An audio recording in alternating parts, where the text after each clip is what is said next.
Impact Theory Comics is a new independent publisher, and they're releasing their first comic, Neon Future. The comic is a collaboration with world-famous DJ and producer Steve Aoki, and it's written by the Eisner Award-winning writer of Justice from DC Comics, Jim Kruger. With artwork by Neil Edwards and Jeremy Rapek, the artwork and story are absolutely mind-blowing. If you like science fiction, you're going to love this comic, so head over to your local comic store or Comics Conspiracy and get Neon Future issue number 1 on your pull list ASAP. And while you're at it, if you have Instagram, you can see some of the artwork for yourself. It's at IT Comics on Instagram.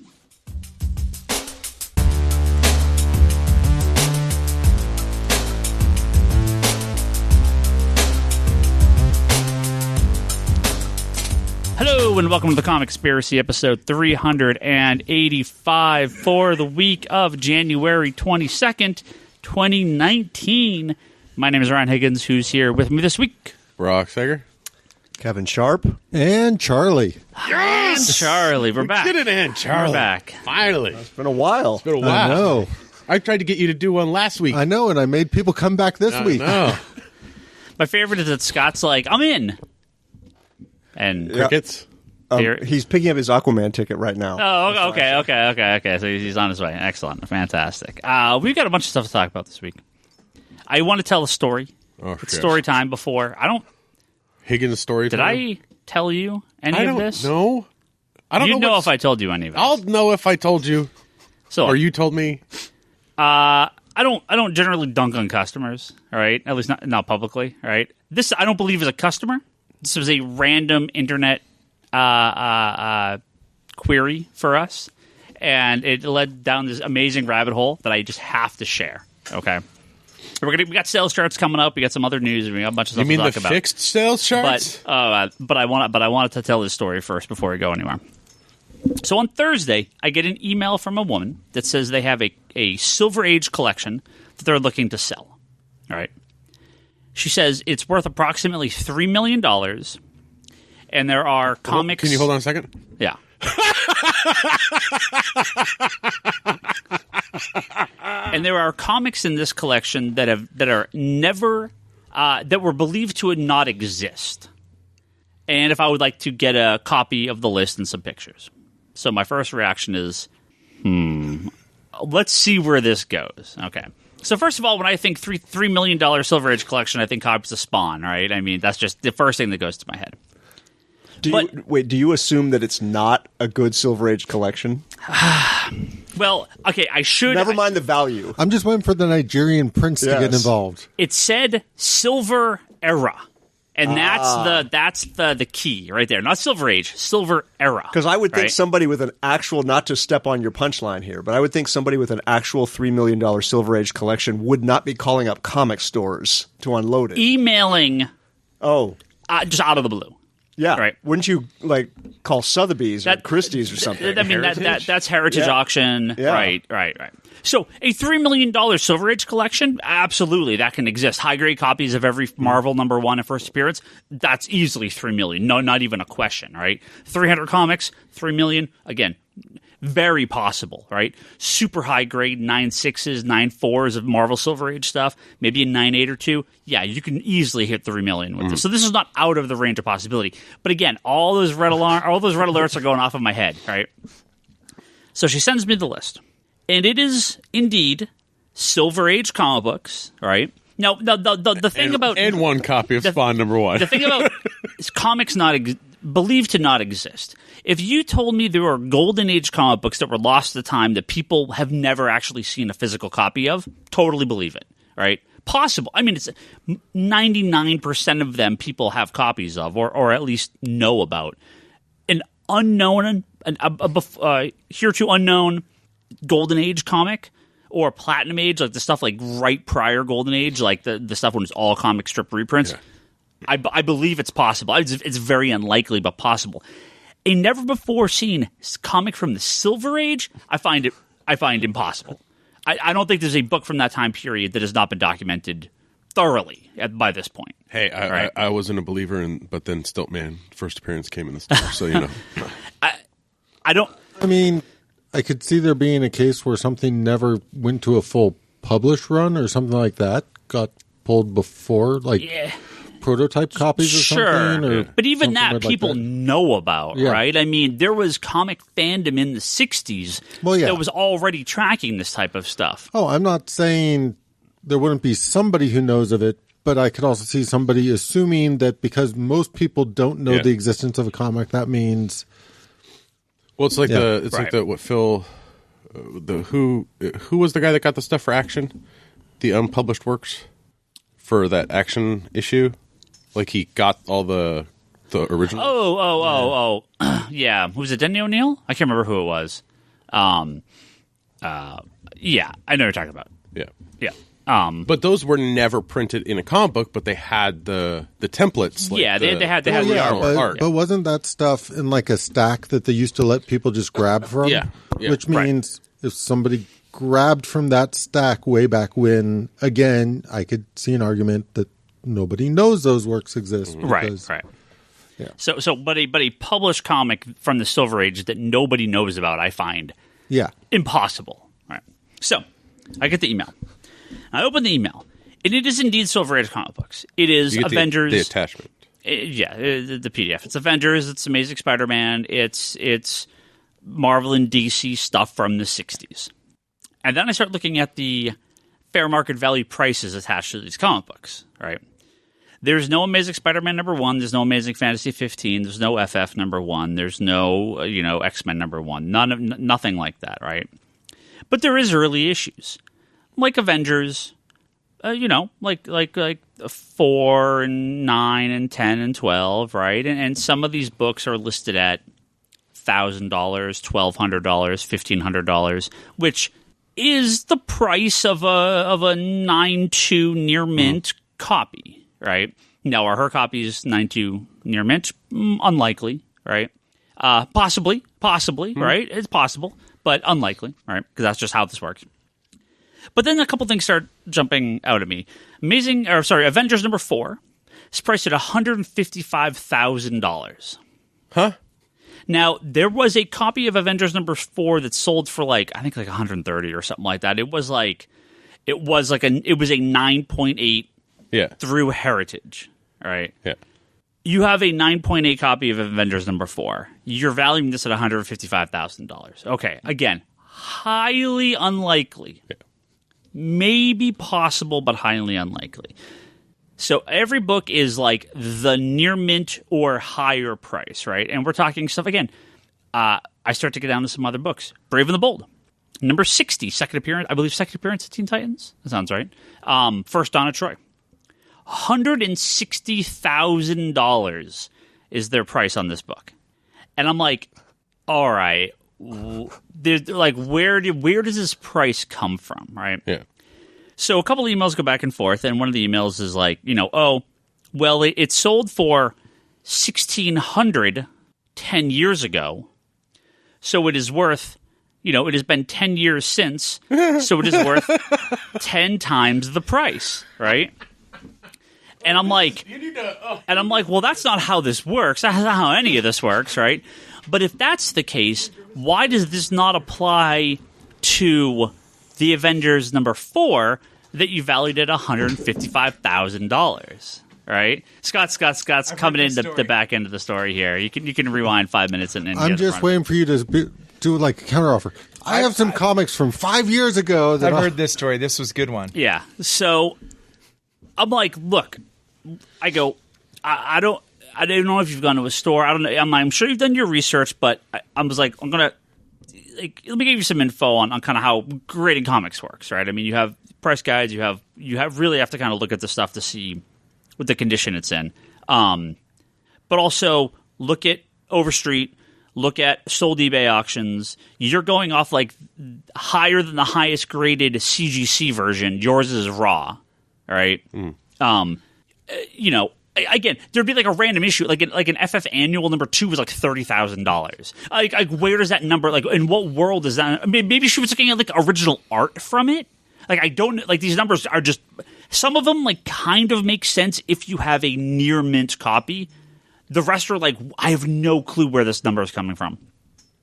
So I send her some pictures from Overstreet. I send her links to completed auctions. I send her links to like Heritage and all this stuff. I'm like, just, you know, you say this book's worth $160,000, but I'm trying to get a figure where you're coming from. This Brave and the Bold's like a couple $100 book at max. You know, it's $1,000 in near mint. It's like $1140 or $1160 in Overstreet. I'm like, again, where does this number come from? And it's just like, nope.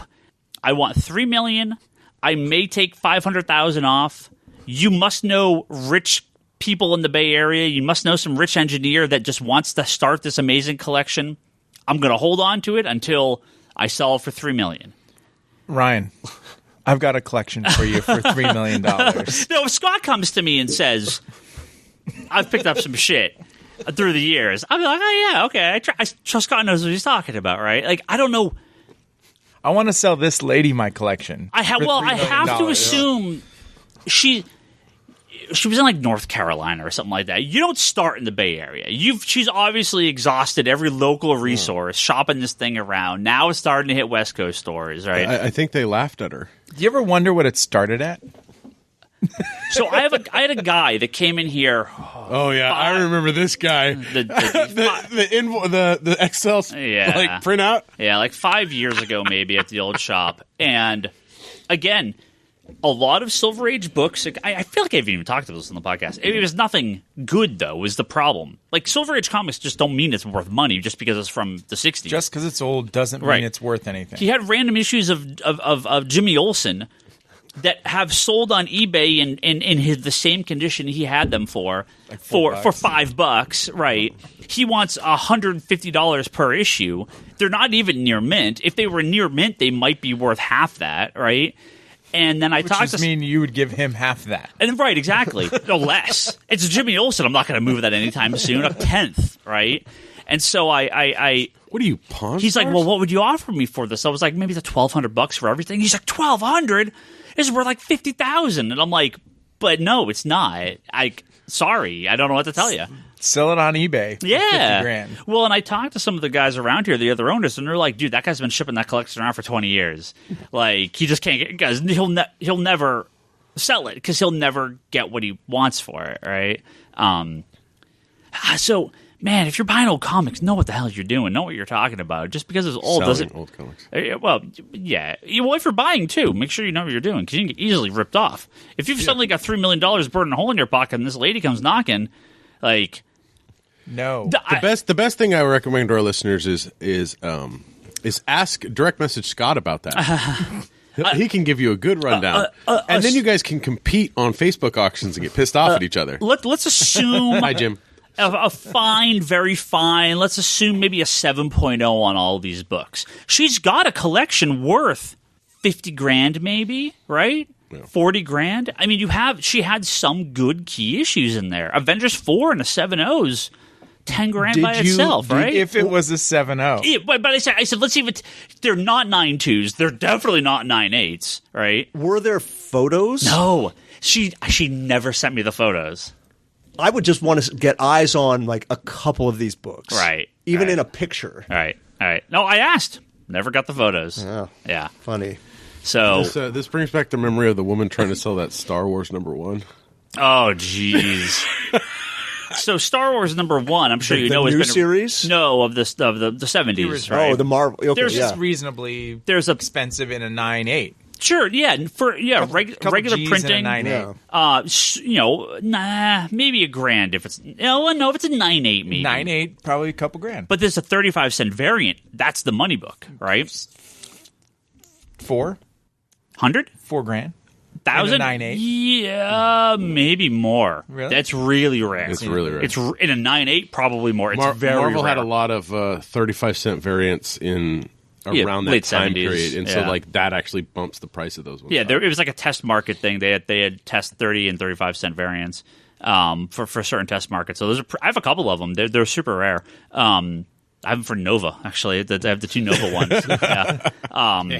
But they're pretty rare. But yeah, this lady came in because she was like, "Oh, this is the book," and we're like, "This This is the reprint. I mean, they reprinted the thing multiple times back in the 70s. It says on the cover, second print. She's like, no, this is worth like $5,000. Or we're like, no, it's not. It's worth like $5. Like, what are you looking up, Scott? How much? I mean, there's one that some guy on eBay is trying to sell for like $10,000. $5,000 for a 5, and I'm like, $5,000 for a CGC 5. Yeah, for the 35-cent variant. I'm like, yeah, no, it is very valuable. It is 100%. I mean, 5 is Actually, probably this is stupid. probably bad for Scott because he Now might he's looking. buy things. no, I was looking at Star that's Wars. False. That's a big negative. Yeah, that Star Wars book is worth a ton of money. But again, we actually didn't we actually have an Action Comics #1? Silver Age Comics. Oh, I've told that? I've told that before. It's funny. It's good times. Good times. Oh man. Oh, did she have the Whitman variant with the nothing in the box at the bottom? Yeah, I remember that Another one. movie variants. Yeah, those aren't worth that much. A little bit. No, that's like $20. It's like if the main book's 10, the Whitman's 15 or 20. Yeah, Whitman was I think it was like Canadian? It's an online catalog store, wasn't it? Yeah, it was like a Sears or something like Consumer that. But Yeah. didn't they also have? Wasn't Whitman the one who bagged them, We got yeah. those 3 comics in a Yeah, bag. yeah, exactly. Yep, but they printed their own versions of them. So Pretty sure I got some stuff like that at Consumers Distributors in Sunnyvale back in the day.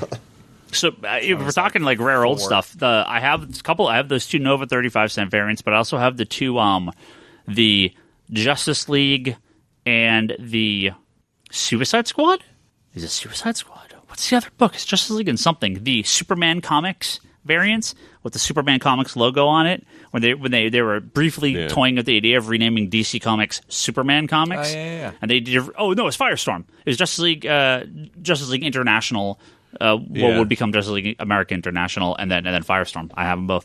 Yeah, those are super rare too. Very hard to find. I think I've told this before, but in college I needed some money, so I was selling off some comics. Yeah. So I had a long box. 90% of this long box was Silver Age, DC, and Marvel. Yeah. Like not the key books, but like Marvel Tales, Adventure Comics, Action, And then in the very back, the last 10% was the doubles of the Claremont Byrne X-Men issues that I had. And I took them to a comic shop. And I can still vividly remember this scene. The dealer is flipping, starting at the front of a long box, going, all the way through to the back. And then he goes, ooh, X-Men. Pulls out the slug. It's probably 10 books and says that he would basically give me money by the pound for the Silver Age comics. And really, the X-Men was what he cared about. Yeah. Nobody cared about Silver Age books until like the 90s. Yeah. I mean, they would get expensive. The key issues would. But those yeah. comic store bins would be full. Those things were like $1 a piece in the bins. God, was it here that or did I tell someone at the store? Or did I say this on the podcast? I don't even remember anymore. One of my neighbors saw me pull out of my garage one day, and he was like, "Oh, I have a bunch of comic books. That stuff's cool." I'm like, "Yeah, I own a comic book store." He's like, "I was with a friend of mine back in it was like the early '70s, and he used to live in I think he said he lived in Jersey." And he's like, my friend made me drive with him into New York to buy a comic book, and he paid like $20 for this comic book, or it was like late. I think he said it was like late '60s. And he's like, and I thought my friend was insane. He bought the first appearance of Spider-Man, and I'm like, yeah, that's like in good condition. That's like $1 million comic now. And the guy was like, what? And he's like, I thought he was crazy. Drive him in How for much? $20. $20? Yeah, it was like $20 or $50 or something like that. I don't remember what he said, but he was like, he was the first appearance of Spider-Man, and he was like, is that worth anything? And I'm like, yes, a lot, a lot now. Wow. So, and I'm sure if you're picking up an Amazing Fantasy 15 in the late '60s, it's in good shape. It's probably a rock copy that was sitting in the back room. That's these dealers had stuff back then, and $20, yeah, sure. I mean, it's crazy probably to most people at the time, but Well, there was once a scene, not an Amazing 15. That's like $200 these days. Yeah. Or unless you're selling it to Ryan, it's like $2 million. $2 million, exactly. I was standing in a comic store one time, and I had $20 to spend, and my choices were this was pre-CGC grading, but let's just say a very fine copy of the first Silver Age Riddler. cool. It's a pink cover, and he's doing a top, Yeah. and Batman and Robin are punching him. Okay, $20, or a VHS of the first Tim Burton Batman movie, which had just come out on VHS. And, so it was $80? No, it was $20 because it was priced to sell. Oh, okay. It was one of those cheaper ones. That was one of the early right. ones that just. But the shame of this story is, I chose Batman. right. No, I chose right. But it was a several minutes long debate in my head about which one I was going to spend. Okay, let's remind people that are younger than us. Right. VHS tapes used to cost like $80 or $90 because there's a rental market, right? For one movie. And yeah, it was the late 80s, stuff like that. I didn't realize Batman was one of those, but they were actually priced to sell to consumers, not just to the rental market. Yep. I didn't know that.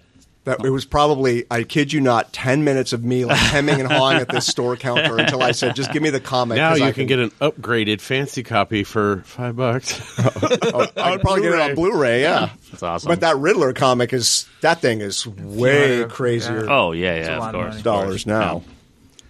Well, let's move on to sales charts, modern comics. Corrected sales charts? They're probably not as much as... Damn it, I didn't look at them before. They're probably not worth as much as, comics from the 1960s, regardless of how you price them. But we have lots of comic books that's sold. But we like the top 10, if you guys would like to try to guess. Black Order. No. I love Black Order. It was really good. I haven't read it yet. It's good. I need to read it. I actually just finished Infinity Wars. I haven't Wait, what was that face? It's not. It's. I mean, it's not great, but I kind of enjoyed it just as a random event going on. Like, it wasn't hyped. It was fun, as but it made no sense. Yes. Yeah, it made no sense. Apparently, they folded the Marvel Universe. Well, I can tell you that on the list might be Doomsday Clock if it ever came out this month, but I'm not sure if it came out this month. Doomsday Clock number 8 absolutely did come in December, 123,000 copies, the number 3 spot on the top 10 list. It doesn't make sense to me because I don't remember what happened this month. Now, I'm going to have to ask people to be a little bit more specific because if you say Batman, I read you half this list, okay? Detective Comics. Why don't you be a little bit more specific? Batman Damned, number 2. There's no Detective Comics in the top 10. Batman Damned, number 2, is on this list at 138,000 copies. Batman is on this list. Number 60 is the number 4 book at 91,000. Number 61 is the number 5 book at 88,000. Batman's been dropping a little bit. Can I say X-Men, or do I have to be more specific? No, X-Men you can because it's not on the list. It's fine. Oh, not that new Uncanny relaunch? Uncanny number 4 is the number 17 book. That's the highest one. Never mind that. then. Yeah. Avengers? 59 books. Fantastic Four Wedding. Fantastic, not the wedding special. That is the number 13, but Fantastic Four number 5 is on there. Which is the wedding. Which is, That's the actual wedding. 78,000 copies, the number 7 book. There's still 2 Batman books on this list, by the way. Fuck. Catwoman? What, 2 other issues of the main Batman title? No, 2 books called Batman on this list that you haven't mentioned yet. Let's start with number 10.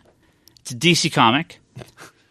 It's going to be pretty hot, and you're all gonna come watch the movie on my birthday.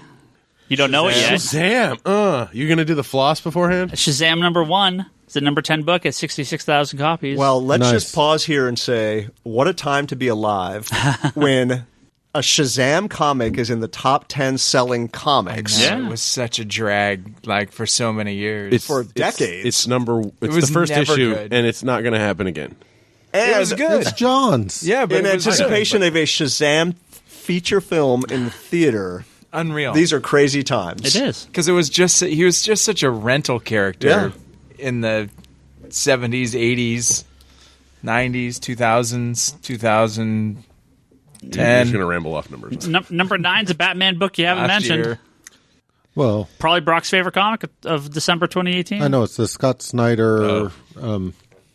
Man, I hate it when my brain spaces. You're close. Well, yes, but that's not what I'm talking about. But we'll get there. Batman Annual 3. Batman Annual 3. 68,000 copies. That's the number 9 book. And we got restocked. Yeah, we did. We got more copies back in. It is definitely a solid issue that everyone needs to read. Who laughs?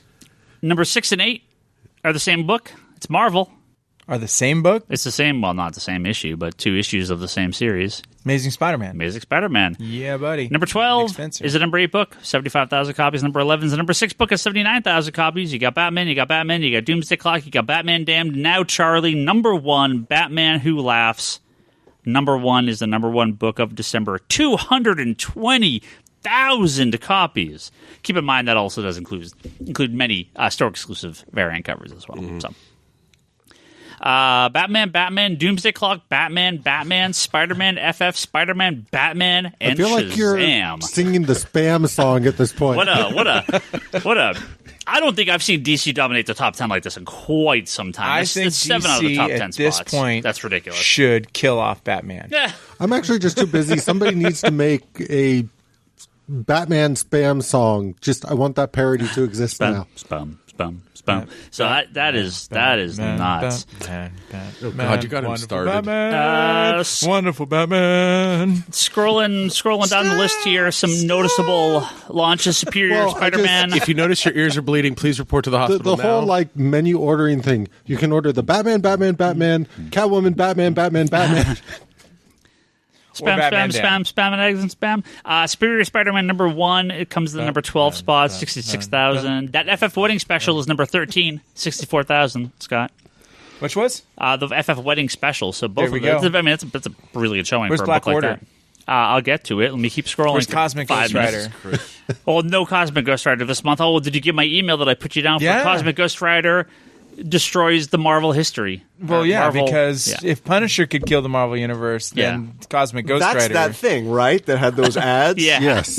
Yeah, that you were Worst. saying it's going to be some nonsense. No, it's going to be Yeah. awesome. It's going to be awesome. I totally call You're that. just such a hater. There's actually really good stuff out by Marvel So, right now. Miles Morales, number 1, 57,000 copies. Number 19. I guarantee you, had that book come out 2 or 3 weeks later, post the reception to Spider-Verse, that book would have doubled in sales. That became crazy difficult to find. I got a very early reorder in, and so we were able to get more copies, but 1 and 2 are long gone from most shops. So 2, we were gone. We couldn't get more 2s. 2s are just gone. So this is a weird case because normally being able to order it in time for the movie to come out and try and get in with that synergy, but I don't think people expected Spider-Verse to dominate as much as it did. Yeah. So I guess I'm just curious, should Marvel have just printed a shit ton more counting on Spider-Verse? Yeah, I'm not sure should've. how they should have done it Yeah, they should've. exactly. Scott, Black Order number 2 is the number 85 book at 23,000 copies, sitting right between Freedom Fighters number 1 and Marvel Action Avengers number 1 from Well, IDW. Freedom Fighters, piece of crap. No, it was good. No, it was not good. I enjoyed it. Really? I can't break the tie on this. I didn't read it. I didn't read it You'd either. like it. You should read it. Don't do it. This guy, I like Listen, I these like the guys Freedom trolling Fighters you. as a team. yeah, this guy's reading Black Order and saying it's It was great. good. Rich Rider was on the cover of one of those issues. I'll get to it. There is look, our people Rider. like stuff like this. They all Our just people?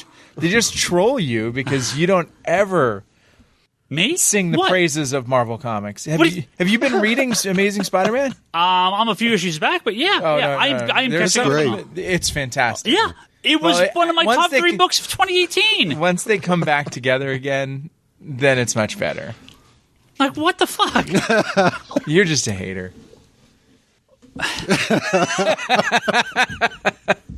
So there was some news that Bleeding Cool kind of pieced together earlier today, which we'll go into. Yes, there was some adjustment in the sales charts. I think it was after the December numbers that comic sales, instead of being up 0.06, it was down 0.6 or something like that. Oh, the industry's dead. Yeah, right, exactly. That's it. Right. Forget it. Fucking dead. Whatever. I don't remember what it Throw it was. on the Doesn't grave. How matter. are the shop numbers this year? Up for us? Yeah. Yeah. I'm still running my numbers. We have to do our end of year sales tax stuff, but I feel like you need to do numbers, Comics Conspiracy Shop, just to tell people this is how you should do it, or not do it. well, we did our He top. gets plenty of Twitter I think I did threads our on top- how you do it. Did I do our top 20 comics and top 10 trades Yeah, in we our did. year end? Yeah, we did. Yeah. Yeah. So DC has significantly cut their output. Coming into, let me get to the numbers here for December. And the stuff is ending, right? Overall units shipped by Marvel, 44%, DC 30.75%. But if you come down here to items in the top 300, meaning almost their entire output of comic books, Marvel had 101 books. DC had 54. Image had 49 books. DC has, again, they have significantly cut their output. In the units in the top 300, Marvel had 46.37%, DC was 32.71%, Image with 9%. And again, those numbers aren't. They've been better, obviously, for DC, but they've been worse too. And DC publishing 100 books or 80 books or whatever. So I think the average DC book is selling better, but they've significantly cut their output. Yeah, Marvel released 90 comics. DC released 52 in the month. So do you think that would make the DC's bottom line, like internal revenue gains, much higher because they have a lower production cost coming out? Yeah, I mean, if you're releasing $54 instead of 100, you're spending a lot less money, and right? You're making almost the same amount. Well, you're making you're making a reduced money, but you're spending less. Right. You are more. I'm assuming more profitable. Where's our business people? Our cost return analysis. It's the amount of comics sold, right? Dollar amount is up 2% versus December 2017, but you're still down. These are sold to shops, not sold through. Yeah. So you're down. The dollar amount's way up, but the dollar amount's up because just comics go up more, right? So I still really want us to start doing monthly for the shop of actual sales, not to shops, but what did the shops actually, what did this shop actually sell? Yeah, and that way, with the deduping of variant covers and that stuff, I would find that very interesting. Yeah. That way, when you have a conspiracy with sales charts. Yeah. Classic Doctor Who. No, I can at least do ours, right? Yeah. So, Marvel, when you're releasing literally double the number of books as your next closest competitor, of course you're going to dominate, and it's rare that Marvel loses. But their amount they're up is what only did you say? 14%. You did say dominate. I'm just all right. Yeah. If you release twice as many books, you're going to dominate the sales charts. I mean, that's just how it works. DC did not dominate the sales charts when they had 100 titles. They were much closer, obviously, right? But if you have a 15% difference in units or in dollars sold, but you're releasing half as much product, dominate. Just want to hear you say it again. I would love to see someone break down where these books are selling comparatively to each other book. That's okay. Every month, Batman dominates the top 10. Well, the top three. Venmo'd me $20. The top three books from DC sold almost 500,000 copies. Batman Who Laughs, Batman Dan, and Doomsday Clock. The top Marvel book, Amazing Spider-Man, sold 80,000 copies. Right, so the top books from DC are selling way more than everything else. But the midline from everyone is, DC is just releasing significantly less product. And coming into April with the February sales or the February solicitations just went up, they're canceling a few more books as well. So that number is going to come down even further. Now, does that mean? And we have some questions about this later, which we'll get to more. Are they going? Is this the cool down before they ramp up? Are they looking for post Doomsday Clock here, where we're going to get our Legion book and our JSA and all these books are going to start coming out, so they're ramping up for August, September, October? Or is this DC no, we're a 50-book-a-month publisher? I don't know. Yeah. So as a DC primary shop, seeing this current solicitations, does it worry you a little, or because the big books are still there, does it not really? Yeah. I mean, if books sell, I can make them profitable, whether it's one copy and we don't get shelf copies, or it's 100 copies. But I just put in my order for January, and it was ridiculously huge, and I'm like, why is this so expensive? Oh, Detective Comics 1000, right? So even though there's fewer books coming out, if you have Batman Who Laughs that sells 225,000 copies, Detective Comics 1000 that comes out that sells 750,000 copies, right? I mean, these books can lift the line, but there is sort of a, you need more middle line books. Well, and this has been a problem with the whole industry. Batman's dropped down below 100,000 Like for a while, like it was at 100, and then it was at 90s. 90, Now it's slipping into the high 80s. Yeah. So as we're 60 issues in, there's some natural trending down for Batman. But do you feel like the trend down in the shop is about the same as like the industry in general? No, I mean we're up. We're up. So we are.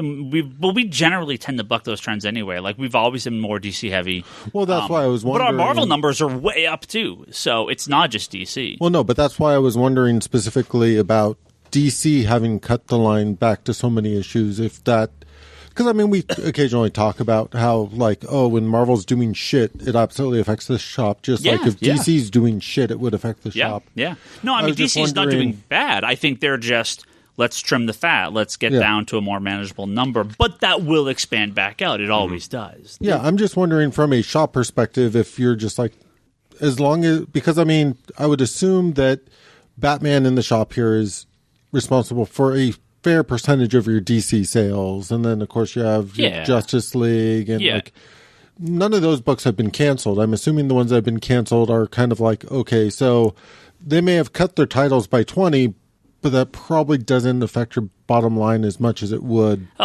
Yeah, they cut. Well, they cut most of the New Age of Heroes. All the New Age of Heroes stuff is over except for Terrifics. They cut Titans, which, was a sub 20 copy seller for us. I love that. I love the book, but it just wasn't selling great.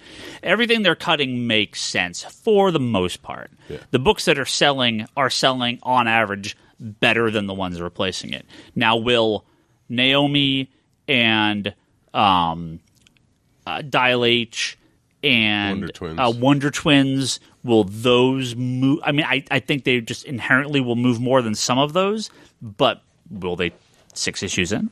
Yeah, like Naomi, when it continues, what's it doing 12 issues in? Well, it's like Young Justice, I think. Young Justice, single-handedly, Young Justice outsold the entire New Age of Heroes line for us, combined, except for Terrifics. Yeah. Well, like Young Justice is really good, and then Dial H's, the concept's coming back. Okay, cool. Wonder Twins. Is this the first time they've actually had their own book? It's Mark Russell, too. We'll sell a hand. Yeah. We will sell some. Will everyone else? I don't know. Will we? Yes. But Naomi is one of those ones where it's like, brand new character. Yeah. It's kind of like... It's Bendis creation. It's Bendis creation. So there's... Understandable, but it's like, 3 books is fine. That 4th is where you're... Naomi and Dial H are the 2 big question marks for me that I just don't know. I didn't go huge on them. I didn't go small on them, but I didn't go huge.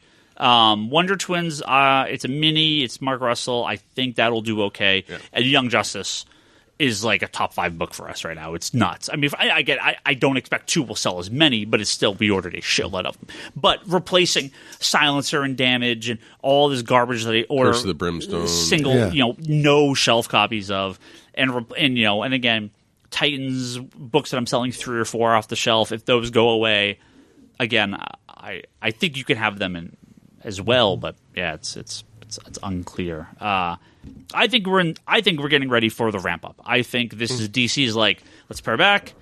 We have our variant covers that can kind of we can sort of push. That's actually one of the because Artgerm's doing a variant. Okay, or 50 copies. Yeah, sure.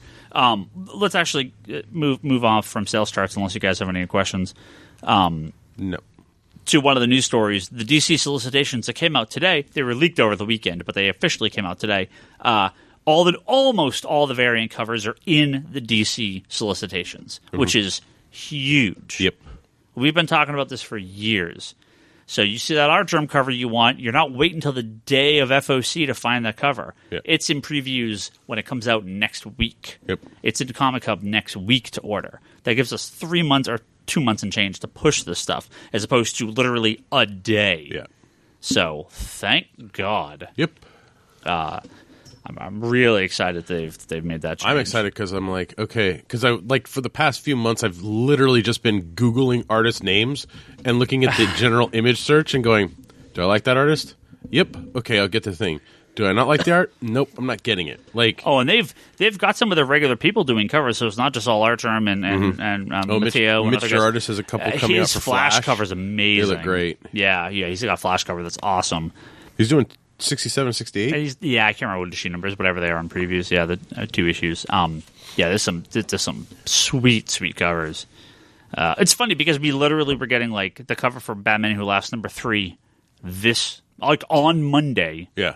At the same time, we were getting covers for 2 months from now, variant covers. Like that, like they were like, we're catching up on this batch, but we've already preset the future book. So like now we're at the part where we just have a couple more weeks where we're going to get the last of the old variants, and then the new ones will start rolling in April. So, yeah, very excited to see how that translates to sales. Just more time. You're going to miss your online question. What's my online question? Is Mara on the cover? Not an Aquaman. No, not anymore. No Mara, no Dolphin, no fucking nothing. Man, you read that first issue of the new Aquaman? It's so bad. Oh, it's terrible. 43? No, yeah. 43. Terrible. I finished up the number one, the drowning event in Aquaman. That's all right. I would give it about a 4. Out of 5. No, out of 10. It was fine. It was... Apparently, it was no Black Order. Yeah. No, it was not. It was not as good as Black Order. The first 3 issues of Black Order. Seriously, I mean, I read through it in groups. Number one, following it if it's not in when I bought it timeline, to follow it was number one difficult. What for where the story fit and where it was going. There was 2 issues of the 2 one-shots. But they were both number one. Yeah, Aquaman, Justice League, and Justice League Aquaman. You're like, which one of these is first? And you open it up, and I'm like, I don't know, because something happened before that in another issue of something else, so it wasn't even like a number one. The problem is, here's the problem with this event. Hot trash. You have, I believe it's Justice League Aquaman is the first part. I could be. You know what was better than it? Hold on. You have Justice League Aquaman. You have Justice League. Well, the movie's great. You have Justice League Aquaman, number one, with nothing on the cover. No. Right? That's it. Just like Aquaman. You then have tells the name of the event? Drowned Earth. Part 2 and 3. Yeah, what the hell? On Justice League. Where's part 1? Aquaman is a tie-in. And you're like, so where the hell's part 1? And then Aquaman Justice League is part 4. But it doesn't say anything about Drowned Earth. Right? It doesn't say part 4. So you're like, what? Where'd this... Like it was terrible numbering. Yeah, it was. Each of the issues, the only way you find out is either if it said there's a little chart in the back you could follow. Yeah. But if you that shit's going to be on the cover, though. It's got to be on the cover, and the first 4 pages was the same from the previous issue. Why didn't you just give me 4 pages of the same crap? Well, Aquaman... Because I couldn't figure out. That's why. The Aquaman issue basically... Yeah, by the way, this is what happened. The Aquaman issue is like an extended version of those pages. Just such garbage. It wasn't good. So yes, the answer is Black Order is better than Drowned Earth. So... When I read it, I probably would have been on Ryan's side, but the fact that I just reread the entire John's Aquaman omnibus... It's not even close to that good. Exactly. It just reminds me of how far that stuff has fallen for me. So I'm kind of on your side. Don't read issue 43. Yeah. I chugged through it and I was like... The John's Aquaman omnibus was a great thing to reread, though. Yeah. I'm glad I sat down to do that. So Aquaman fans, go back. Just grab that omnibus and read it again. And forget about what's out for now. I can't wait for the next movie. Is it still in print? As far as I know, it just came out like a month ago. Yeah, it just came out. Yeah. Oh, you don't even have it on the wall. Why are we not stocking that one? It's probably on order. It's probably coming back in next week. Probably. He doesn't know. Before we move on to some TV movie talk stuff, comic wise, one more big story, and saw this coming for a very long time. But George Perez, legendary comic artist, has officially announced his retirement for comic books and conventions. He will be doing a minimal amount of convention style head sketches at the remaining conventions he'll attend.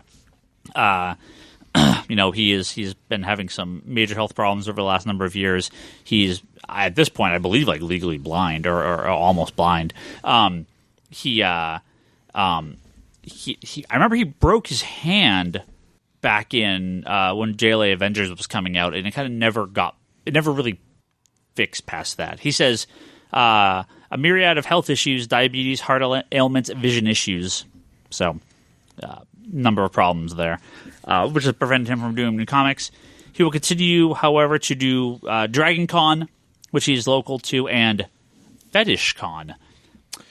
For some reason, he will continue to do those I believe two this is conventions. where we insert the soundbite. Past. Ew. So he'll do his commitments for 2019, and then At least it's not a furry con. and then he'll do just those two In conventions going honor forward. of him officially No, retiring. he's got a list of like 5 or 6 cons for this year. Yeah, he's doing 2019. Yeah, and then that's it. Then that's it. And he'll attend the other ones, but I don't know that he's really going to be there in like a business capacity. Just Marvel and be there. DC got to get back out and get that Avengers JLA omnibus back out there. It's fucking embarrassing that that's not in print. I got one. They've got a. Yeah. They've It's got my a. only omnibus. I've got two. It took me the, a long time, but I finally broke down and bought it. Yeah, I got the trade and I got the absolute. The and slip, it's the gorgeous. slip case Yeah, and the extra gorgeous. thing in there. Yeah. They need to. They've got to get that back in print. And It wasn't at his prime, but he was really damn good still at that it was point. fantastic. Well, like I don't even think. They don't have the Busek Perez Avengers stuff in print right now. They had the omnibuses, but those I believe are both, or at least one of them's out of print. There's no softcover versions of that. His New Teen Titans stuff is all in print from DC, but that's maybe some of his Avengers stuff is in the Marvel Epic collections. Maybe Infinite Crisis. he just did like covers. What else? Crisis on Infinite Earths, obviously. Yeah, Crisis. It's still available. The Mark Waid, Brave and the Bold. Yeah. He those did in those first print? couple issues. I don't think so. No. So this deserves like taking a stop on this news. Yeah. I mean, this Big man. deal.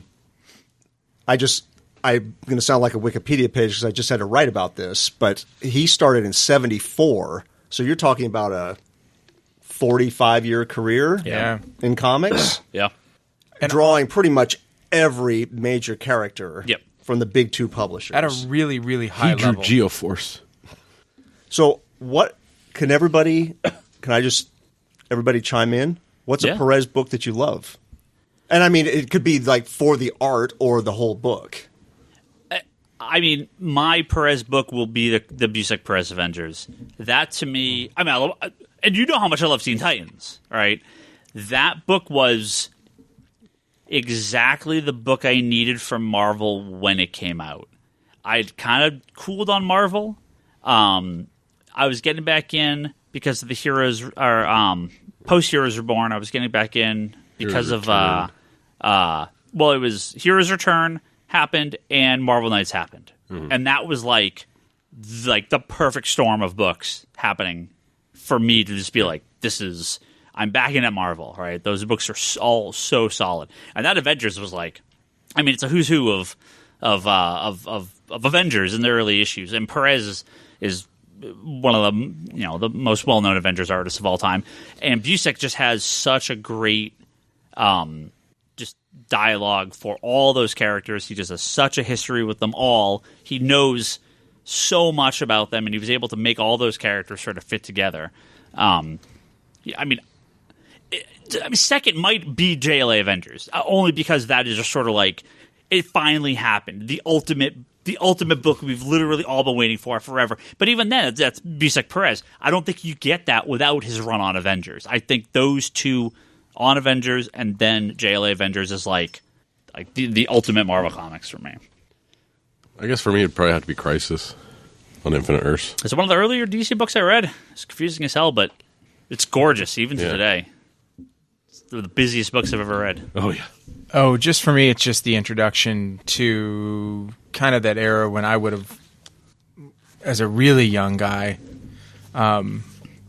Avengers 141 all the way through close to 200, wasn't it? Wasn't his run 141 through? I'm picturing the covers, but not the numbers on them. Yeah, with the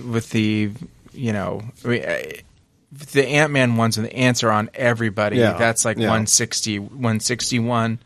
But it's that run, just the art brings you in. Yeah. And then just the writing gets you to know who the characters are, but it was just the art to begin with. It made me read Wonder Woman for the first time when he switched over there. What was that? 80? That was like 86. 86. Yeah. So that would have been my first foray into reading Wonder Woman as a foyer. No, foyer is something where you walk through. Foyer? What? Foray. Charlie, what about you? So it's a tough one. In terms of, like, in my collection, it's definitely the JLA Avengers slipcase. But again, that's one of those that, like, I sat on for a long time because it came out, it was expensive, it was just 4 issues. Yeah, they're 4, like, prestige. Like, and I had trouble with that for a long time, and I sat on it, and it went out of print. And then I went to a con, it was still there at cover price. I'm like, holy shit, I have to finally pull the trigger on this before it's gone. An absolute that you didn't buy immediately? Yeah, I know. A Charlie-sized book that you passed on? And what's this world coming to? And it was one of those things that, like, just the stars aligned.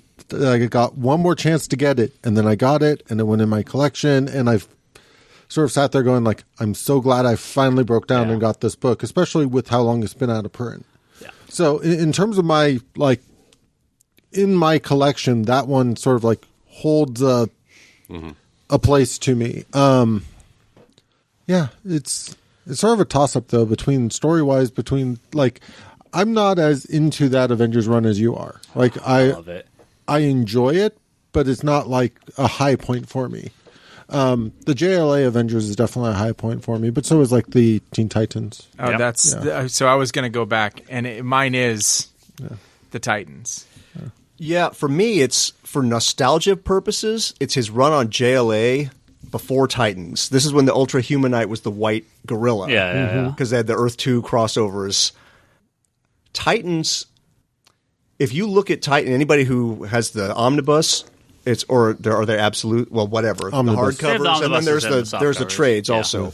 Look at the evolution of his art on Titans from the beginning until, like, around the Judas contract, and he goes from very good to, like, supernaturally good. Yeah. So that by the time you're in, like, the midway of that New Teen Titans run into Crisis on Infinite Earths into Wonder Woman, his art is untouchable. Yeah. So that's my favorite period of his art. For sentimental value, I'll go with the JLA run as just my favorite kind of story. Yeah, mine is just flat out that I just forgot about the Titans run for a second. I mean, just flat out. Wow. I just brain farted flat out. That's just. I mean, it's first Deathstroke, and which is amazing, and you get Robin to go from Robin to Nightwing, and you're like first Deadpool. And that's also where that's the proper response. That's also where the Vigilante was introduced in Teen Titans, right? With the red goggles. Yeah, it's like annual number 2, I think. Yep. Yeah, and so if you just look at his art from New Teen Titans number 1 into the later, it just gets better. As he gets to know the characters, he starts writing them. You see that's Starfire, that's Beast Boy, you get the characters that you want. Yeah. And then, obviously, X-Men Titans crossover. You didn't do that. It doesn't matter. That's what it went to. Okay. That's what it went Imagine to. if he had done it. It would have been even Why better. didn't he do that? I guess it was going to be Byrne. It was, not Not Perez. Yeah.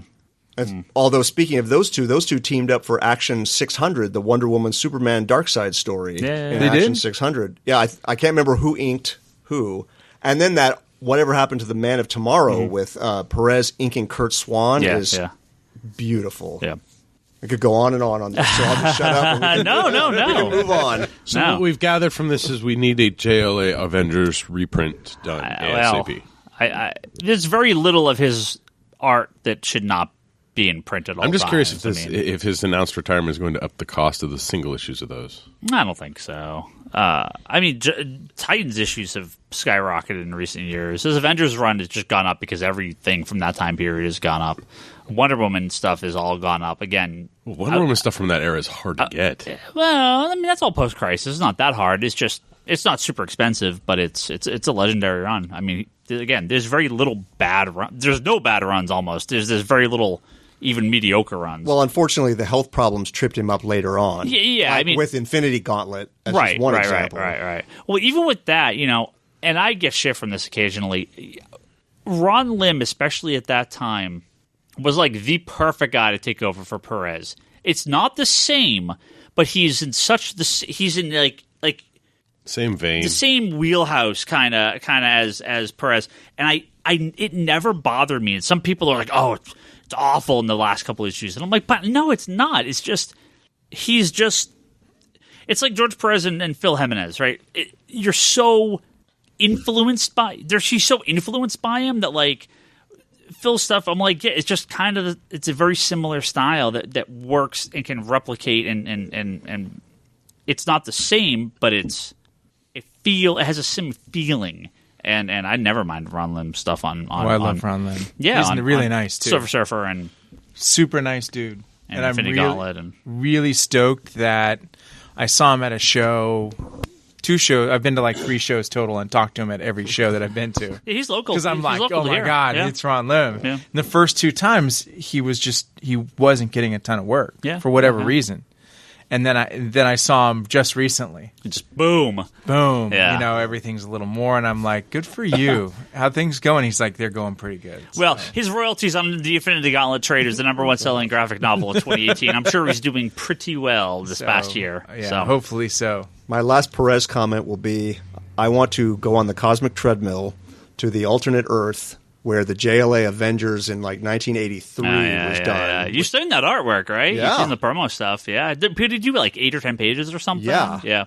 And, you know, there's all kind of stories about who's to blame, who pulled the plug, who said this, who didn't say that. But that, to me, that's like the prime period of his art. I like the modern one, the one we got, the Busek one. But I'm saying that 83 is like the best period of his art for me. And that was Wolf and Perez, right? Yeah. And the best lineup of those 2 teams ever, because that's the Satellite, JLA, and then the Avengers with everybody. Well, JLA Avengers literally was every version of every character ever. Well, yeah, I know. Yeah, I know. And they did that little shout out to it in one of the issues. Yeah. But I just like you had Jerry Conway and Roy Thomas, Dick Giordano and Jim Shooter as the editors at that time. Yeah. Was it Wolf and Perez? Was that no? Who was the writer? Jerry Conway was writing it. Roy Thomas was going to edit it. Okay. Perez and then Giordano and Shooter are the EICs. Yeah. That's right. What are you looking at, Scott? I think that's a mock-up. I'm looking at a mocked cover of a new Teen Titans and Avengers from Super Team Family Presents. Oh, do you ever... Super Team Family, do you ever look that stuff up? This guy's amazing. Oh, yeah? Go look up this guy. He's just like, there's like hundreds of those. Yeah. That's awesome. Yeah, they're really cool. They're really fun mashup comics this guy does. It's really cool. We'll move on from George Perez. I mean, again, he's still alive. He's just retiring. Right. You know, unlikely we're going to get anything. But so just at DC and at Marvel on Twitter saying how much you want the JLA and Avengers reprinted. Again, everything. The Busek Perez Avengers stuff back in print. All the Perez Wonder Woman's in print. All the Titans is in print. Crisis is always in print. Again, I have to look at the Avengers Epic Collections. I don't remember if all his stuff's available right now. It might be. But yeah, his Justice League stuff, to the best of my knowledge, is not available. That was in the Crisis on Multiple Earths trades. Oh, all those ones. Like the later volumes of those, which are out of print. Yeah. There is they're doing the multiple Crisis crossover omnibuses. Yeah. That are collecting all the crossovers. So some of those would be in there, maybe. Charlie. Is a guy on this podcast playing Marvel Puzzle Quest? If you're Scott, you see Glass? Yep. Okay, Scott and Charlie. Yeah. Can we go spoiler light here? You can go spoiler light. Yeah, we can try. Yeah. Yeah. Talk about Glass for a few minutes here. We're going to talk about Glass. They're going to talk about Glass. Listen to Charlie and Scott here for a few minutes. So, the M. Night Shyamalan movie. I did not expect a lot going in because, well, he's been fairly on the decline, but Split was very good, I thought. Well, he was on the decline for a number of movies in a row that had a very large budget. And one of the things I didn't know, but I read going into this movie, is that's why he also started bankrolling a lot of these movies himself. Oh. And that's why, like, you see, like, Split only had like a $9 million budget or something crazy like that. Split was awesome. And Glass was only like $20 million. Yeah. Like, because he's literally putting like his house against these movies and that kind of stuff to get them made. Interesting. Yeah. I liked it. Yeah. So I did thought, I. the complaints that I heard, it was slow here, slow there, but it might have meandered, but it was not in the middle. It was engaging though. The slow was engaging. So most of the complaints I have read about it, I understand it. It's all about expectations. It's all about people wanting a different movie than they got. Yeah, but don't go in expecting something. Just go in with an open mind and watch the film go. Yeah, and I liked it. I think it did a very, very good job of balancing a lot of stuff from like the previous content he created in this universe and like reminding you on the stuff that you need to remind you. And no, it was good. I like the fact that they used the same boy from Unbreakable. Yeah. That was pretty cool. I thought he played a good role. The girl from Split was good. Mm-hmm. Glass's mom being in there. So those characters were really nice. As far as the buildup of those and the addition to them into their little universe, how they used and made you even doubt for a moment that they did have superpowers. Yeah, but I mean, that's part of the plan. But but wow, that was one of the few things about it that tweaked me a little bit, because the whole idea of we're going to try and make you doubt it without giving them a chance to prove it bothered me. Yeah. The things that I didn't like the hanging, not answered questions. Like, really? Why are these people having brunch every day in the same spot?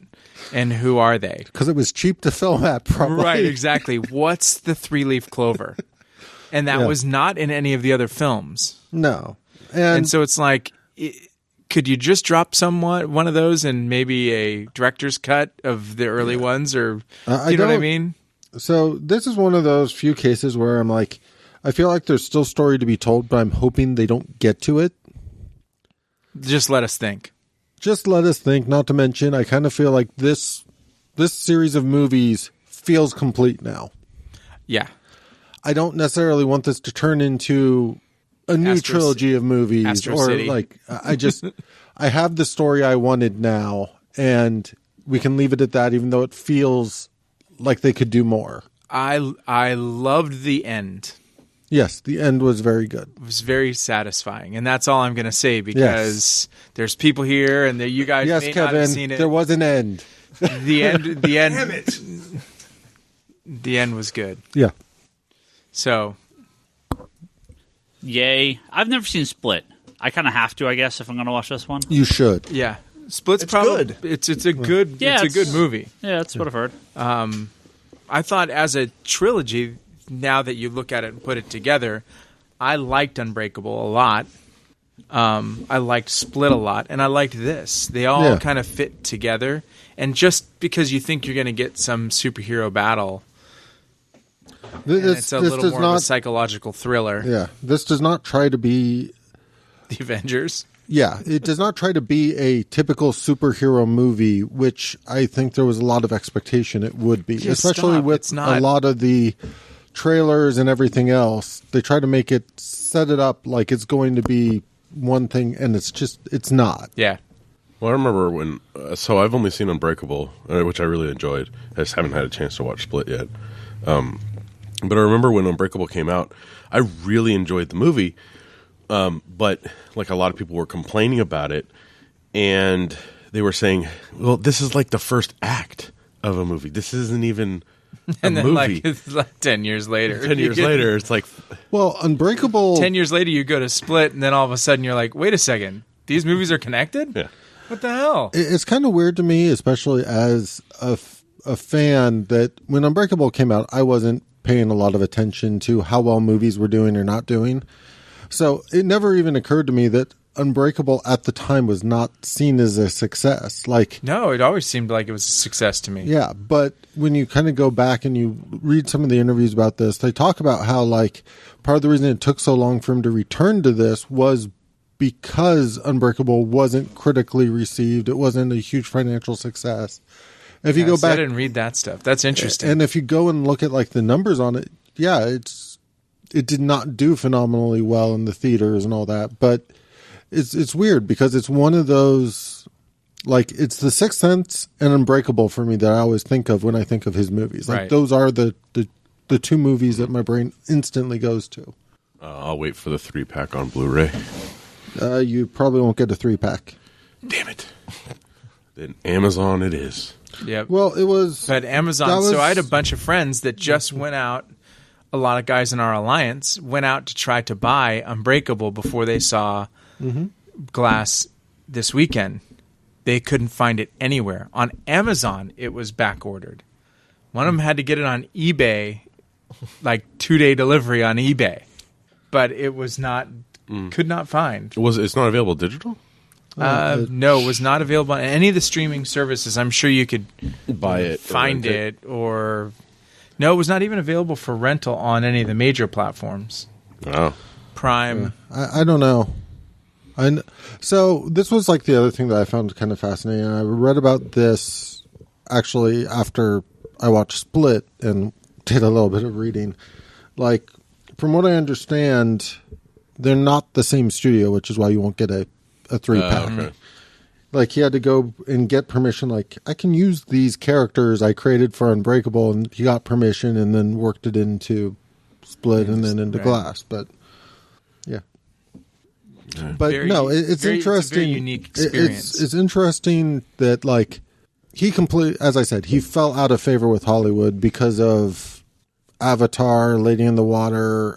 There's like one other. Like, he had 3 in a row that just didn't perform. Signs was a hit. Yeah, Signs was good. but he had 3 in a row that did not perform financially at all.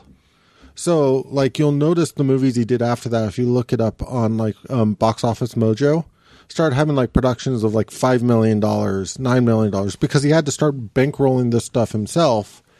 And with a small budget, all his stuff can be instantly considered a huge sort of success. Yeah. He makes the movie and then makes a distribution deal with like Universal and that kind of thing at this point. Well, people didn't even know. Like, he didn't even have his name on trailers and stuff after, I think, happening for a while. People would be like, oh, this is M. Night Shyamalan. We didn't even know this. Yeah. Really weird.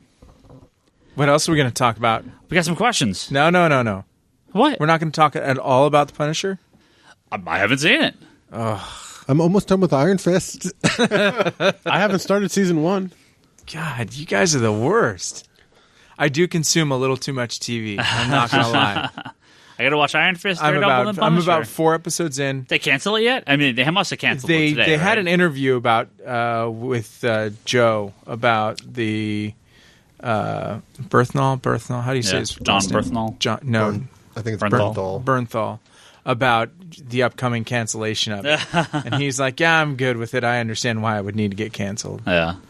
So I saw that just before I came because it said, yeah, we talked to blah, blah, blah about the cancel. And I mean, it hasn't been canceled yet. Then I read it, and then I'm like, okay, it hasn't been canceled, but it'll be. They'll wait a couple weeks after it's out. Well, yeah. the first couple episodes pretty good again. Go watch and enjoy. If it gets renewed, I think that would be the shocker at this point. Yeah. That would just be Marvel giving up, going, look, we cannot put this on a Disney platform anywhere. We're sorry. Again, I'm still... So, everything I've read and from what I understand, it's Netflix has been pulling the plug. It hasn't been Marvel. Bullshit. Well, they're pulling the plug because Disney's like, you give us $100 million. Oh, I guess Netflix can just pay that. And Netflix's original programming is doing so much more for them than doing stuff for Disney. So yeah, although Mark Miller shows are just around the corner. Oh, Millerverse is gonna save all the Marvel shows from them when they lose them. So, Dan on Twitter. I'm just gonna say Netflix is fine. Of course. There's definitely an argument to be made for, even though I would love them to keep going on these shows, they don't financially need to keep going on these shows if they want to. No, they literally bought Mark Miller's comics company so they can make their own comic TV shows, and they don't have to pay Marvel or Disney anything. Yeah. Like, they bought that for a couple $1 million. Like, it's nothing to them. So Dan over at Southside Comics asked, and we had a big conversation about this on Twitter earlier today. What is the ideal amount of comics per month from DC and Marvel? This goes back to our conversation about DC 75. Cutting their line pretty hard. 75 for each company? Sure. I think it depends on if you're counting double ship or not. How good are they? I would count double ships as two issues. How good are they? How good or what? If you're going to put out, if DC is going to put out 10 really, really good comics and then 90 pieces of just dumpster fire trash, sure, then the answer is 10. Well, as a reader, and I will answer as a store owner, what is the amount that you want to read from Marvel and DC a month? Like, what do you think there should be? If you walk into a store and you saw like 10 Marvel books or 40 Marvel books, is that too little? Is that too many? Do you care at all? Well, I mean, overall, I think that a good number is you have to have a solid base amount that you have your quality titles that kind of, let's say you have 10 books that sell exceedingly well. And then you have your middle range of books that sell between a certain amount, and that's probably like 30 books or so. Yeah, a lot of the books sell in that middle to lower range. Yeah, these but days. but you have so you have like the 10 and the 30, so you're sitting at a comfortable 40, maybe a little bit more depending, right? But I think that you do have to have a little on that tail end. That's the experimental stuff. That's a creator wants to just go with a character and tell a story about it, and it's where you kind of have the miniseries and the one shots and all that stuff. But for the most part, I mean, if you're looking at a wall every week, I mean, average 4 weeks a month. If you're looking at a wall and DC has 25 books on that wall and Marvel has 25 books on that wall, that's 50 titles to pick from. It's like that's an excessive amount of books. That's a lot.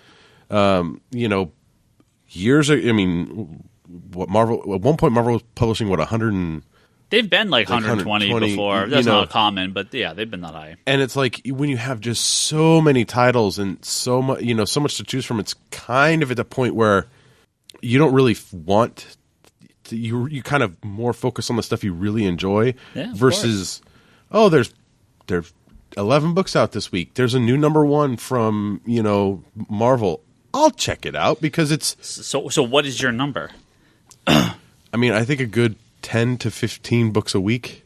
So like 60... 40 to 60, somewhere in that range. 40 to 60. I mean, you can scale it about 10, either like 10, like 50 to 75, I think is a comfortable amount. Okay.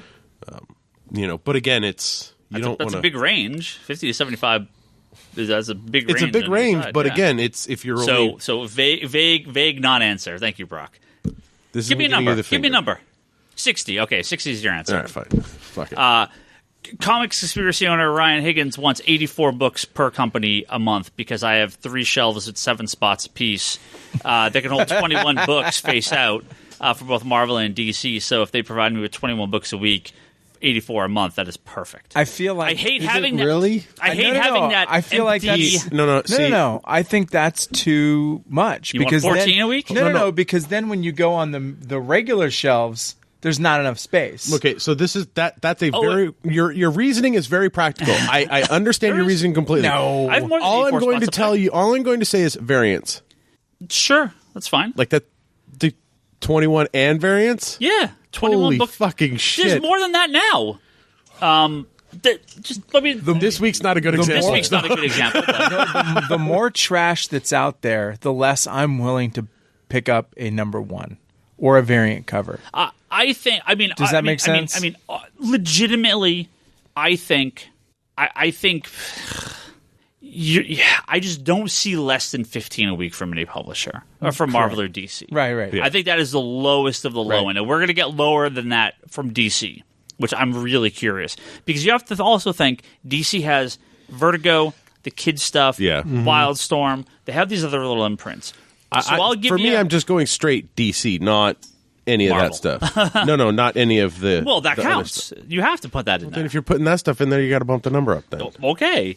So I think Jesus. I legitimately think 20 books a week from either publisher is perfectly doable. I think it just has to be the right titles. And again, I am a huge fan when DC was double shipping. And Marvel wants to ship 2 Amazing Spider-Man, 2 Uncanny X-Men a month, 2 Thors. I think those books can handle it. I think Marvel can keep double shipping. JLA and you mean DC can keep or shipping? DC can ship Justice League and Batman. and Batman and Superman and Detective, everything like that. And action. Detective. No, yeah. action's dropped. Yeah, but I think they should double ship Action and Superman. But that means Bendis can't put out as much stuff like He Naomi. can't just write one of them. He doesn't just write both of them. Yeah, well, So that's my number. 84. 84. Not 15 to 18 is kind of like, I think, the sweet spot. yeah. See, for me, I almost don't care in terms of the single issues. I just want them to put out basically a deluxe hardcover every week, Charlie and then Size book an every week. omnibus every month that I care about. Kevin, let's leave this question to you. This is from Stefano. Oh. He says, "What's your feelings on Dan?" Wait, on hold on. Can I say one thing? No. yeah, Did you check at the bottom of the box, Stefano? yeah. He didn't tell Jesus. me. Yeah, Dale Eaglesham leaving Shazam after issue number 1. What's your thoughts? Now, I do a little correction. He was solicited for issue 2. He's also solicited for issues 3, 4, and 5. We don't know that he's left. To this to the day. best of my knowledge, he's not off the book. He just didn't do 2, and 2's like 4 weeks late. Right. So what's up with that? Is his question? What's up with that? His question is, Well, nobody at this table knows what's up with that. What's your feelings? Well, my feelings is it's oh boy. So the presentation at San Diego last year, the Jeff Johns Spotlight panel, they made a big deal about Shazam, and Johns was going on and on about this is a team effort. Him and Dale Eaglesham back together again. They should be looked at as co-authors on this book. They're of equal weight on getting this book out. And then Eaglesham does one issue. Issue 2 is late, Yeah, and he's not even on it. he's not doing it. Yeah, well, we Well- have no idea what's up at 3, 4, and 5. Well, what if he's not back on? What if he's not on 3? Yeah. Would you just say that he's Then off he's the off. book? Yeah, if he's not on 3, So then he he's did off. a grand total of possibly 1 issue. and not even the whole issue. Yeah, I'm let's just golf wondering. clap for If, that. I'm Get just that wondering back up. if he gets part writer credit if he really. Yeah, I mean, I said this to Ryan before we started recording. When I'm Emperor of Comics, nobody's allowed to solicit anything until you have 3 complete issues ready in inventory to be shipped. At this point, with everything being written for trade, I would say you have to have the trade ready. Yeah. Like, so 5 or 6 issues? Yeah. Okay, I won't argue with that. Great. And you should have, like they used to do back in the day, of course, we didn't know this at the time, but I'm saying, knowing it now, they'd have an inventory issue, Yeah. like a fill-in, a random Yeah. one-off story, always on file just in case of disaster. Good quality, Chuck too. it in. Right. Yeah. High quality, too. Yeah, not just some garbage, but Yeah. somebody gets sick, something goes wrong, and you just plug in, here's a standalone one-issue story by a different artist Yeah. or different writer. It's for like this Daredevil 1 month. 159 when Miller didn't do one issue in there, but that issue was garbage. Yeah, so not Okay, that. Just so they're such a not that. trash, So not like that. Well, They all trashed Scott up knows my how to talk Miller about run. right now is hot trash. So Yeah, it's weird. I don't know what happened there. Hopefully. It's embarrassing, is what Yeah. it is. You, as a company, you've got pie on your face. Like you make this big announcement. This is the team, Yeah. and it lasts for 1 issue. And let's just bring up Sarah Pacelli and Dan Oh, Slott on yeah, on FF, yeah. The team on FF. How many issues Well- did she do? 3? I think the difference there is if you look at the art in the first issue of FF, Then don't hire her. it's a You know what her art looks like before she draws that issue. I think she's good. I like her But too. I don't know what was going on with FF. Something I think happened. And I don't know what. I don't know what the deal is. It just wasn't the same. Right, she's a good but artist. you know that before she draws it. I don't think you do because I think her art's good. I don't know what's up with FF. I think like something happened. She was rushed. I don't know. Okay. I have no clue. Yeah.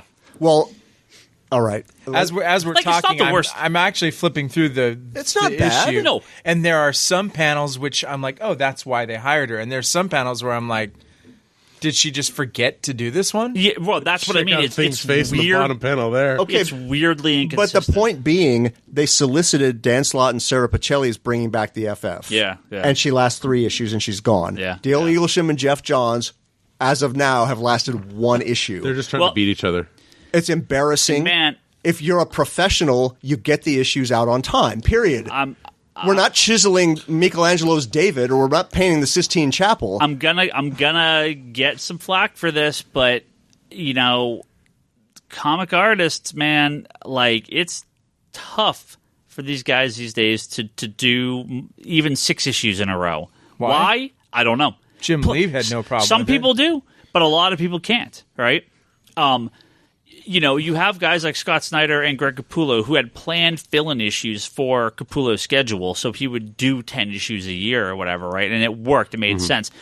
Why this is not standard practice, I have no idea. But you can't go 3 issues on most books without 5 different artists on it, right? And Man, that's like the Marvel Just way. freaking plan for the thing to go in. Do you know what I mean? It's okay. The Fantastic Four, we're going to go 3 issues. How much and of then Justice League has what's his face done? We're going to go 3. Shit. We're going to go Who's doing 3 Justice issues League? of Justice Jim League. Chung? Jim Chung, yeah. He's back now, Right. Yeah, you're going to go 3 issues of Justice League, and by the way, we're going to have a Hawkman special on the 4th issue, and then you're going to go 4 issues in this other arc, and then you're going to have a fill-in of a solo, which Okay. why? Here's my question. Especially with Coming Teamboat. back to George Perez, Yeah. how many fill-in issues of New Teen Titans were there? What? How many fill-ins of Uncanny X-Men were there between Cockrum, Byrne, Cockrum, Paul Smith again? You may have 1 or 2 in there. Yeah. How many fill-ins are there? From 101, from 94 to 150, there wasn't. Right. How many Unless you decades did Jim Aparo draw The Brave and the Bold? Yeah. So it's not like art is now harder to do. I And don't these guys know are why. good artists. If these guys were drawing what they did today, they'd still be good. Yeah. So I don't understand why you can't make a deadline. Yeah, and if you're a publisher, don't hire somebody who can't make deadlines. And if you're an artist, don't take the job. Just say, I can't commit to a monthly book. Yeah, I'm mean, not I fast enough. totally agree. Although the artists are probably going, I need a job, Yeah. and I'm pretty good at what I do. I just can't do a lot of it. Then make it bi-monthly. Or share the duties to somebody else that draws very similar to you. Well, that was So this is always one of those things I'm curious about because following a lot of Or draw like Quietly. writers. so crazy detailed and amazing, and quite a super slow artist. Like he does not draw Basically, fast. Everybody looks like a potato. I don't even. following a lot of writers, writing comic books is not always their full-time job. There's a lot of writers that, like Jim Zub was a is a teacher as far as I know still.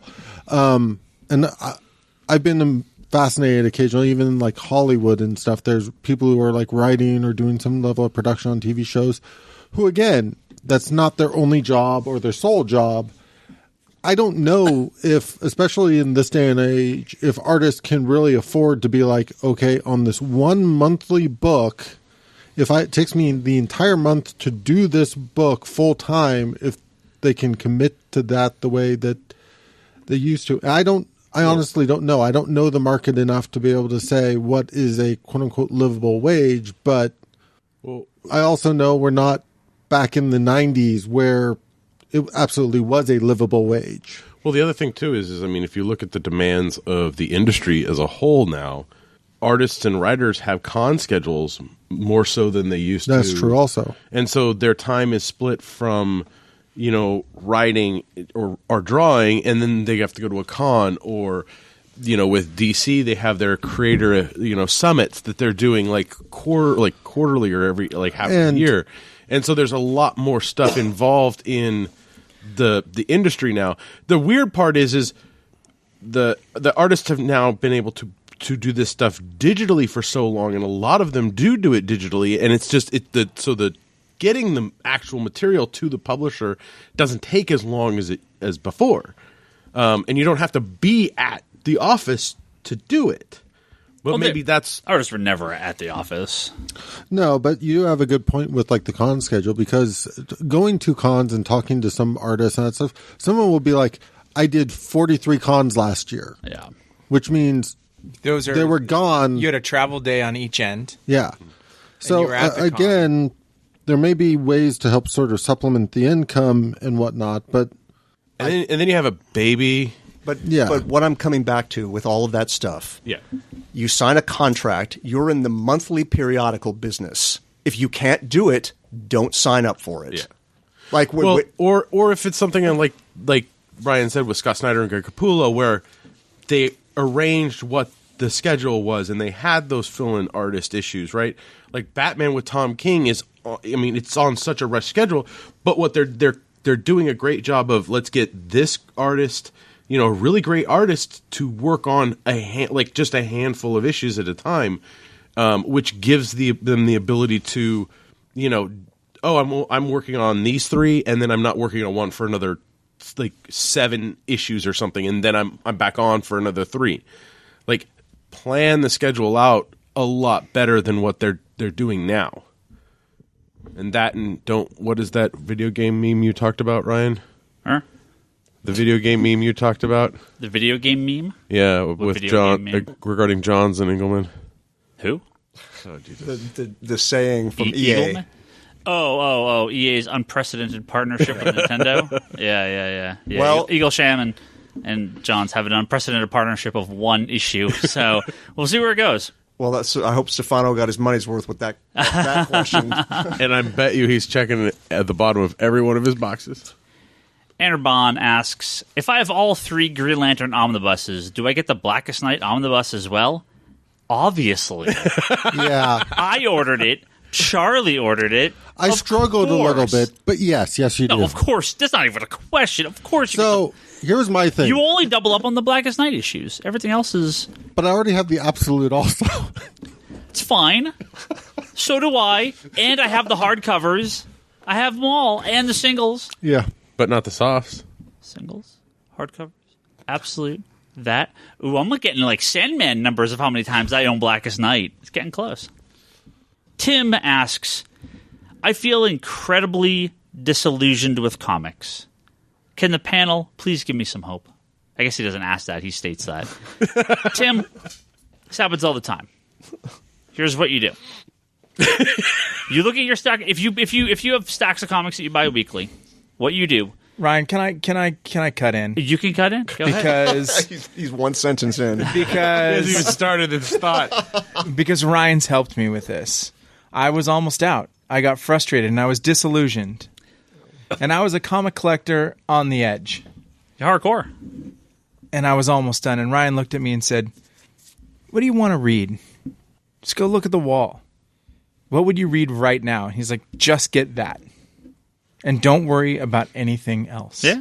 Once you can let go of collecting and just read whatever you want to read. And if you're getting behind and you have like boxes of stuff, if you don't want to read it, tape it up. Put them away. Put them away. Because I did a long time ago. Because that's just, just tape it up. There's a couple different ways that this can go. I don't know his situation, so I'm going to kind of guess at a few of these. If you have boxes of unread stuff that you're just like, this is all garbage and I don't want to read it, tape it up, throw it in garbage, get rid of it, put it in your collection, don't look back, right? Just get rid of it, start over. Donate them. Don't throw it away. Whatever. Pretend like you read it. Just move on. Or put it in your collection. That money's gone. The money's gone. You're not going to get that back. It's like walking out of a bad movie. Bring them back to your local comic book shop, bring a scale and say, how much by the pound? Yeah. These are worth $3 million. If you That's find a heavy amount of books. If you find you're buying still 10, 15 books a week, or even 5 books a week, or even 3 books a week, but 3/4 of what you're buying you're not into, if you're always grabbing the same book first, or conversely, always putting the same book at the end because you save the best for last, or however, a lot of people read either way. They read their favorite stuff first or their favorite stuff last. If you're struggling to get through a book, that book's off your pull list. Yep. If the next issue, go down your list. I don't really care. I don't really care. I don't really care. This is the book I want to read. I really want to read Batman. You keep reading Batman. You throw Titans to the side. Drop it, right? What do you want to go into the shop and get? Yeah. What are you excited to I'm going to read that on Wednesday. Yeah. There's no one putting a gun to your head saying you have to read everything. Man, do you know how many covers there are about that, though?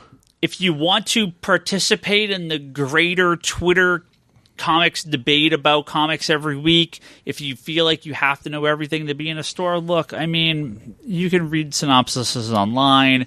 You can burn steal a few things at the shop. You can pick up trades down the road. There's other ways to do this if you really feel like you have to be part of it. Otherwise, just read what you want. Or drop singles entirely. Grab your favorite comics in trade paperback and reread your favorite stories ever. Or hardcover and omnibus. And remember why you love this stuff in the first Charlie place. size. Yeah. Because look at the Comixology sales. Yeah, as another- absolutely. Because sure. I've scrolled through those sales through comicsconspiracy.digital. Digital.comicsconspiracy.biz. And I've scrolled through those sales and just been like, holy shit, I forgot about this title completely. Yeah. Buy. Yeah. And I'm talking about like a $2 or $3 investment for a trade paperback. Yep. There's lots of ways to read. And again, I don't know Tim's specific situation. Maybe none of this applies to him, but he has a really. I know what it is. He has a giant backlog of Marvel he needs to read. And he just can't do it. Tape it up and put it aside Read it. and move on to the next one. Read it and don't listen to these Just guys. move the Black Order to the top of your stack. And Black Order, Cosmic Ghost Rider, Amazing Spider-Man. Yeah. And maybe And there's that's literally four. nothing. Maybe there's literally nothing you want to read. That's fine. Yeah, walk away. Just At least tell your store if you're. My Avengers stack is getting don't pretty big at this point. Yeah, if you've got a sub box, make sure you close it out properly, pick up everything that's waiting there for you. But otherwise, just there's movies, there's TV shows, there's video games, there's stuff. I know it's really hard to believe, but there's things in this world that aren't based around comic books that exist.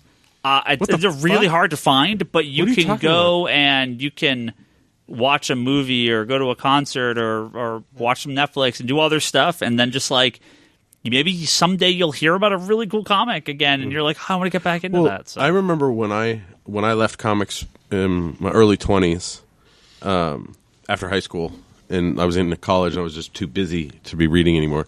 And when but occasionally I would find myself just going into a comic book store and just looking at what was there. Now, at the time, we had this great thing called Wizard Magazine, and so you would just go, oh, I'm going to pick up a Wizard and read through a Wizard and kind of get that sense that you were back in it a little bit. But yeah, I remember going in and just what's good, trades weren't as prevalent at the time, but it's again one of those things where I pick up. Like I remember I picked up Astonishing X-Men #1 because it was like, oh, this is something that people are reading and checking out and stuff like that. So.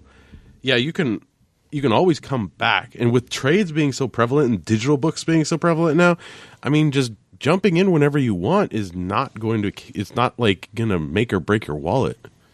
Didn't he just say he's disillusioned? Wasn't that the premise? Yeah. So you don't know Again, if he's that's buying comics or if he's out of comics. completely. It's what's the he Marvel disillusioned in? Yeah. He doesn't say, yeah.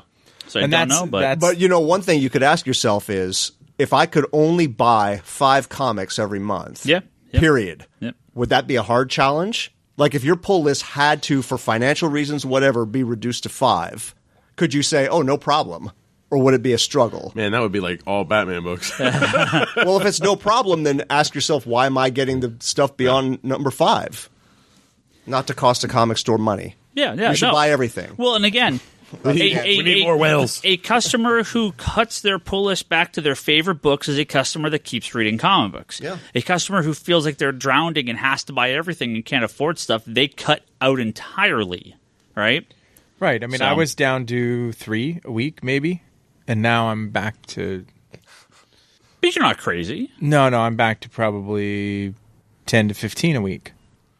I mean, You're not even 10 honestly, or 15 a week anymore. You're not that high. Nah, maybe I'm like 8 to 10. Yeah, 6 to 8 usually. Yeah. See, he knows better than I do. and honestly, a lot of interests kind of come in waves. There are going to be times when you don't feel like getting around to reading something for a month or two. Don't force yourself to.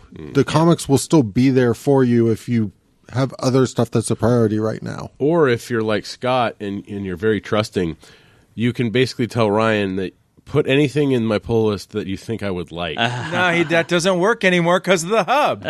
I still do. The I will say, why I walked into the shop that would the be a other day. very weird option in the hub. Just like whatever, Ryan. Well, All no. that it says is whatever, Ryan. No, I could see there being like a Dealer's put choice. the stop picks in my box, or put like That's a good idea. Charlie's Picks. I I did walk into the store the other day, and I say to Ryan, I have Oblivion Song 1 and 2. and then like 8. And I have like 8. Do I have the rest of these somewhere, and I don't know where they are? And he goes on the hub and looks at it, and he's like, no. And he's like, I have you down as a... Like you added it with like 7 or whatever. Right. I think. I'm Yeah. like, oh yeah, I get this. I'm totally reading this. No, you're not. You missed like 5 of them in the middle. So there's plus to the hub. There actually was a really big story that I actually meant to talk about earlier. I just forgot to put it on our topic list, and I'm glad I remembered before we wrapped up this episode. I have a bunch of questions still, but we're not going to be able to get to all these. There is Lightning round them. Lightning round them. Lightning round. We can do it. Okay. Prices in here. Okay, but I do want to talk about this real quick because I don't want to forget about this. Oscar season, baby. Oscars came out this morning. What is it? 7 Oscar nominations for Black Panther? Black Panther nominated for Best Picture. It was also nominated for score. Did it get costume? Costume. Thank God. I'm kind of scrolling through here really quick. It was for best original song. I'm sorry, for All the Stars, and also for score as well. Animated feature, Spider-Man Into the Spider-Verse. And Incredibles 2. Again, if it's not specifically Fantastic Four movie. Traditional superhero, but it is a superhero. The best Fantastic Four movie we've ever gotten. Yeah, sound mixing, sound editing, both good. Both nominations for Black Panther. Best visual effects, Avengers: Infinity War got nominated for that, which they could give it to Christopher. Oh, maybe they'll give it to First Man because that's the least nerdy thing on this list. But yeah, no. So obviously, am I wrong? I thought Dark Knight actually was nominated for Best Picture, and that original 10, and then they cut it down. No, the 10 came after the Dark Knight year. Oh, is that what it was? Yeah. Okay. So this is the first superhero movie to be nominated for Best Picture. I highly doubt it will win. I assume A Star Is Born will take it just because. Of what it is. What are they? Some people were telling me Green Book's amazing. On a lot of people's lists, based on most nominations, but based on most nominations in other categories. The Favorite and Roma are both tied at, I believe, 10 nominations each. I've never even heard of those movies. Roma's subtitles. Yeah. The Favorite is supposed to be pretty good. Wait, I just don't do Did subtitles. Return of the King gotta get focus Best too much. Picture that It year? did. Return of the King did, yeah. So if that trend goes, Avengers and Endgame will get it next Endgame. year. I saw that thread on the Geekbox forum, and I'm like, this is no way in hell. I mean, Black Panther, of all of them, I think just culturally has That's a what the nomination chance, is for. but that's what the That's nomination. why it's in the conversation. Because of Right. the cultural the impact. cultural impact and importance. Remember when the Oscars were going to do the most successful category or the most popular. popular category? It's because they were like, how do we give Black Panther an award without giving it an award, right? And when they cut that, the nomination is the award. I mean, let's be honest. I find it extraordinarily unlikely that it would win. And I'm not just saying that because it's Black Panther. Any comic book movie, I would think, has Endgame, man. I'm just one in a Endgame. million shot. Gonna right? happen. So Black Panther, Black Klansman, Bohemian Rhapsody, The Favorite, Green Book, Roma, A Star Is Born, and Vice. A Star Is Born, I just assumed because that's like the only movie I heard anyone talking about for 6 months. But, not sure. So, but good on Black Panther for getting a nomination and getting a lot of nods here, and obviously Spider-Verse for coming out quite so far at the end of the year. Spider-Verse should win that one. Again, Incredibles 2, although I didn't really care for it, was immensely successful. And Isle of Dog, it was just it's like a weird fucking movie. Yeah. So that It's kind a of good movie, though. that feels like the Oscar movie. So again, I think Spider-Verse is a long shot, but it's in the conversation. So I'm just afraid not enough people saw it to vote for it. That's my fear. Incredibles did like $1.2 billion or something like that. The people that and it's the Pixar. people that vote these things they're not the ones that vote in the Academy. Yeah, what? The people that vote for him? So everybody that's voting in the Academy has pretty much seen every movie. No. Okay, so there is a couple of years ago there was a really great article that interviewed a ton of Academy Award nominees. Or I'm sorry, Academy Award voters, tons of people in the industry. Almost all of them said, we've barely seen any of these. I only vote for the thing I've heard of. I don't like I'm not joking. Like, it's not what you think it is. The Academy Award is not like, oh, people have studied these films. No, it is literally a popularity contest inside Hollywood. Nobody has seen any of these movies. That's, again, Black Panther culturally. And think about this. Think at the end of the Oscars, the entire cast of Black Panther's up there. And all doing the Wakanda Forever. I mean, that would be a great visual to have at the end of the awards, right? People might actually watch the Academy Awards, but that would happen at the end of the show. So the only issue I see so far going into it is whoever's going to read the winner is going to might get confused with Black Klansman and say the wrong name. ABC is owned by Disney. There's been a lot of push the last couple of years of more Disney stuff should be nominated. People are, can Disney really? How hard is Disney pushing the Academy to nominate more stuff? And yes, any Roma wins and nobody gives a fuck. Black Panther winning and the internet's fucking aflame, right? I mean, people go crazy. So there is reasons beyond the quality of a movie to nominate or make some of the stuff win. But again, I doubt Spider-Verse or Black Panther will win. But it would be awesome if they did. That'd be super cool for the comic industry if these things actually started winning awards. Again, I find it unlikely, but it's possible. And we'll know more. We'll know more in a few weeks. Lightning round. Let's see. How long until we get a Namor movie? I would guess almost never. Never. That's going to be next. That's from Macedonia. Steven says because who you would cast as it has already been cast as Aquaman. Namor's in too weird legal confusion. It's going to be forever. Yep. Steven says, do you think the Sentry could work in the Marvel Cinematic Universe? No. Maybe. Next. The Sentry? Yeah, Sentry. No. Sentry in the Void and I mean, if they want to stick it to DC, they could do it, but no.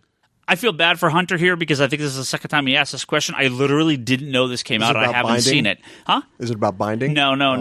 He wants us to discuss the Hellboy trailer. I literally didn't know the Hellboy trailer came out. It looked okay. It dropped I'm excited for it. Was it Christmas? It was around after Christmas. I literally didn't even know this existed. Well, the already. best thing about pre-sale on the seats is that I don't even come in until the previews are over these days.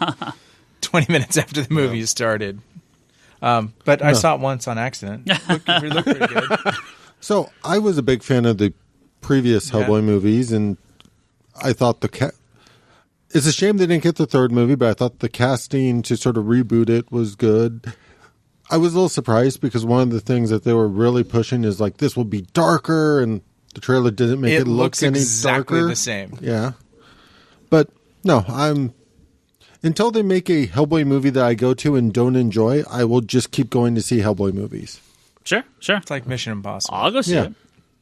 Brian says, going back listening to old episodes, listen to episode 303 where Bryce rants on the Iron Fist Netflix series. I haven't laughed that much in a while. What's your favorite, funniest show moments? Oh God, I forget them after we record them half the time.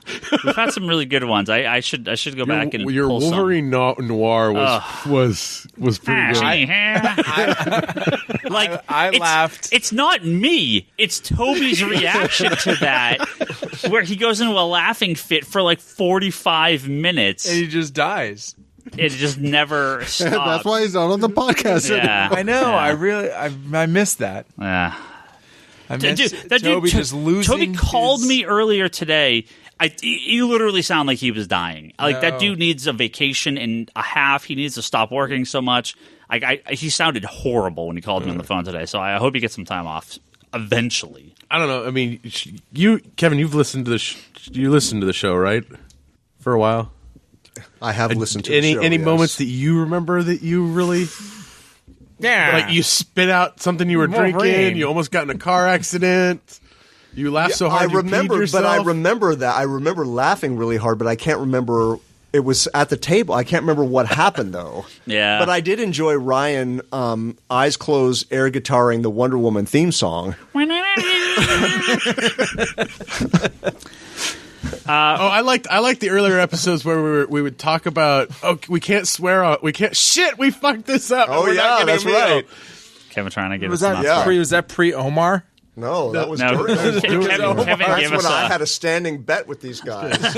Pizza, beer, that they could not go an episode. Okay, there were 3 things: no swearing, Yeah. no hero clicks, No hero clicks, and, yeah. and you had to do a random pick. Yeah. And they finally did it. That was like 6 or 8 months of that bet rolling on. They finally did it.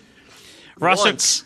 And then we had the explicit tag right afterwards. Roswick says, running out of storage space in a small Brooklyn apartment, what's the best way to get rid of comics? A, he wants to know the most profitable way. That is scanning every single comic you have, putting it on eBay for full cover price, if not more, charging full shipping, leaving it up on eBay until they sell. B, quickest, throw it out your window. And C, biggest bulk in one sitting, we'll also throw it out your window. But Craigslist. I mean, just Craigslist, Goodwill. If you just want to get rid of stuff. Take the donate. I mean, you can get a decent donation from it. Yeah. If you have decent runs or whatnot, you could do what Brock does with sets. Yeah, I would. eBay. You're probably best to just kind of put the runs together as best you can. Certain things you can pull keys out of. Like if you have, let's say, New Mutants 1 to 100, you could yank out the first Deadpool and the first Legion, the first Cable, and the first. You sell it for the same price. And you sell those issues by themselves, and then sell the 97 other issues for $1 a piece. Like. Yeah. I don't know about in New York, but when I give away comics here, I give them to the Boys and Girls Club because they always make a big deal. They divide the comics up. They send them to different branches. That sucks. What if you have like number 7 of one and the other branch has No. number... That's how okay. they do it like All right. that. This coming from the guy that can't put his stuff in order. I'll talk to you. I'm just, as a donation suggestion, I would just rather give it someplace where I know it's going to be read versus dropping off at the Goodwill driveway and have some employee just put them in the We back. often send them to the military. The troops. You can send them to the troops. They'll take them there. I mean, you could go to your local shop and just sell them, but you're not going to get very much for it. Or just drop them off and say, I don't want these anymore. I've seen people do that too. Oh, God. I've probably done all of that. So buy a comic book store and sell your collection. Bring it in slowly over the course of decades. The previous question, I have to go back and amend the previous question. this is the lightning round, Kevin. No, I know, but I promise this will be One more after this. One more question after this. This is not a funniest podcast moment, but I truly think back fondly, and I'm not even kidding, and I've told people this story who don't even have any connection to comics or anything. Some of the screaming arguments that I heard in the Bass store about the Man of Steel movie are just so rich, just like at the volume level of the worst family fight at a holiday meal you've ever heard. I only am sad that they weren't recorded for posterity. The sad part is that Ryan never would sit down with Bryce to watch it. The debate, yeah. Yeah, Ryan refused to do Not it. a debate. He wanted to Ryan- live commentary on it. And They It would refused just to be- it Mystery would- Science 3000. it would be Yeah. exhausting. It would and just be Ryan exhausting. refused to do it. If you could just bring up the topic of how Superman could have gotten Zod out of the city to minimize the collateral damage, Did you see off and running. Did you see the scene in the new Shazam short teaser or the I short didn't trailer watch just put out? They basically redo that scene with him and Savannah. Him and Savannah, but I don't know why Savannah's flying around the city. Of him Zod punching him through the city and stuff like that. But they're redoing that scene. Oh. in Shazam. I wonder if they're gonna intentionally drag it out of the city or something like that. Or he's like, hey, don't throw me to that building. I could hurt someone. I can see them playing around with it. Okay, sorry, lightning round, resume. Very last question. Norman says, Yeah, in the it new doesn't previews, have the same ring when you go say last Norman. question after saying lightning round. new previews, Detective Comics 1001 and 1002 are still double shipping. You mentioned you thought they'd stop. I assumed they would stop after 1000. It doesn't seem feasible. Is this to quickly get up to Detective Comics 1027 so they can solicit a bunch more $9.99 covers and store variants? Norman, you are on the fucking money right there. That's all I'm going to say. You are smarter than every other person in the room. That is exactly what they're doing. Oh, yeah. They're double shipping to get one more a year and change, right? Boom, Detective Comics 1027, 1000th. Well, it wouldn't technically be the 1000th issue of Batman because he's not in a couple of those early issues. Ones. Yeah, he doesn't show back up again till like 27 and like I don't have it in front of me. Is it 30? Yeah, is it 30 or 31 or something like that? He doesn't show up like in every issue of Detective, but yes, their goal is 1027. You 100% nailed it. Well, when is Batman hitting 1,000? Well, never, because they're not going to remember. No, but they're not going to remember. But when is it hitting 1,000? Well, it hit 900. 900 was during the New 52. Oh no, that was Detective. No, I don't think they're even. What would they be of Batman? I don't know. I don't Batman know. Batman New 52 Batman ended around 700 and something. And then they had 52 issues. And now another 100. And then Tom King's, I think, has brought it up to 800. So, well, it was 7 something, so close to 8, so close to 9, so 100 more issues of Batman. Maybe. Yeah. So, all right. No binding questions? We had some other questions, but that's more than enough for tonight. Oh, come on. Kevin wants another question. We're not pulling a Bryce Long episode here. Come on. Give Kevin random one more picks. We have to thank our good friends. We can do random picks or one more question. We have to thank our good friends on Patreon. There's Julian Titus. Black Order. Mine's at the Nerds Without Pants podcast. That's Pixelbit. No pants. PIXLBIT.com. You can't steal that from Toby. No, I'm trying a different one. Jody Lawson has Canon, the Triad Comics Anthology at TriadComicStudios.com. Don't forget Sam Che, Craig Anderson. Craig, you gotta give me your thing I got to read for you. Joe Duff, Andrew Nelson Mendez over at the Recovery of an Anime Junkie podcast. Darfox8 at Manga Machinations. It's a podcast about manga. Page Turner is a comic book podcast, which is over at pageturnerspodcast.libsyn.com. And Tyler Willits at Thursday Thunderdome podcast, which is at Thursday T-Dome on Twitter or ThursdayThunderdome.com. And, of course, don't forget to pre-order your copy of Neon Future from Impact Theory Comics. They're going to be our sponsors for the rest of the month. And they give us a couple sneak preview copies, digital copies to check out. It's pretty good. So I'm looking forward to that book. We ordered some copies in the previews we just put in. So I placed my order on last week's episode. Yeah. I got a handful of copies coming in, too, so you can always pick them up from us as well. ComicConspiracyPodcast.com, Geekbox.net, and iTunes is where you can find all the previous episodes. Please rate and review us on iTunes. It always helps. If you go over to youtube.com/comicsconspiracy, you can subscribe there. All our podcasts get posted there, as well as videos occasionally to be put up there about comic stuff. Of course, the long-form questions can go to thecomicconspiracy at geekbox.net. Patreon.com/comic-conspiracy is where you can kick us a couple bucks a month. If you want to help that way, of course, you can always go over to digital.comicsconspiracy.biz, pick up some digital comic books to read on your Comixology account on your computer or your tablet or phone. All money that comes in from I get the proceeds. Digital.comicsconspiracy.biz. Go to the store. We get a nice little cut from that. So you're buying digitally, but you're giving us some money too. And comicsconspiracy.biz is our physical storefront online where you can buy all sorts of stuff. And pre-order your Detective Comics. And pre-order your copy of Detective Comics 1000. We have sets up there with the 11 covers plus the 11 covers and the hardcover as well. And we'll talk about that more in probably next episode. ConspiratorBrock.com. That's Brock's blog and video pull list and his unboxing videos. You can go over there and subscribe. Check me out. Yeah. Share with your friends. Smash that like button on YouTube. Subscribe, like, and share. Wanderers in the Fourth Dimension is Charlie's Doctor Who podcast. We have a year without the Doctor, but I'm sure Charlie will find something to talk about. So we have about a year's worth of Matt Smith to get through, and then we are fully caught up. Oh, there you go. All right. Yeah. Almost there. Wow. Yeah. That's impressive. Get take a nice break, nice vacation. Etsy.com/shop/Leanne Hill Art. That is my wife, Leanne Hill. That is her Etsy store. You go on and buy some stuff from her on there. Or you can come down to the store. We have all our prints here as well. If you're on Twitter, you can harass us, Ryan Higgins Ryan. That is my name. Brock is Brock Sager.